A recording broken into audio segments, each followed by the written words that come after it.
সন্ত্রাস বিরোধী আইনের অধীনে সাইবার স্পেস সহ আওয়ামী লীগের যাবতীয় কার্যক্রম নিষিদ্ধ করার সিদ্ধান্ত গ্রহণ করা হয়েছে। আন্তর্জাতিক অপরাধ ট্রাইব্যুনালের বিচার কাজ শেষ না হওয়া পর্যন্ত আওয়ামী লীগের কার্যক্রম নিষিদ্ধ করার সিদ্ধান্ত নিয়েছে সরকার। বিভিন্ন রাজনৈতিক দল ও সংগঠনের নেতাকর্মী সহ পরিপ্রেক্ষিতে এই সিদ্ধান্ত নেয় অন্তর্বর্তী সরকার। মূলত আওয়ামী লীগকে নিষিদ্ধ করার দাবিতে 3 দিন ধরে টানা কর্মসূচির অন্যতম প্রধান ভূমিকায় ছিলেন জাতীয় নাগরিক পার্টি ও দক্ষিণাঞ্চলের মুখ্য সংগঠক হাসনাত আব্দুল্লাহ।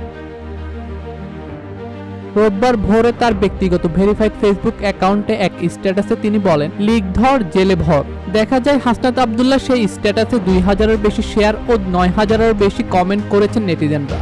এর আগে শনিবার রাতে আওয়ামী লীগ নিষিদ্ধের খবরে সামাজিক যোগাযোগ মাধ্যম ফেসবুকে দেওয়া প্রতিক্রিয়া হাসনাত বলেন, আওয়ামী লীগকে নিষিদ্ধ করা সহ ছাত্র জনতার ঘোষিত 3 দফার একটি দফা বাকি থাকা পর্যন্ত ছাত্র জনতা রাজপথ ছাড়বে না। তিনি বলেন, আমরা 5 আগস্টের অসমাপ্ত কাজ শেষ করতে এসেছি। হাসনাত আরো বলেন, এই দাবিগুলো আমাদের সংগ্রামের মূল মন্ত্র।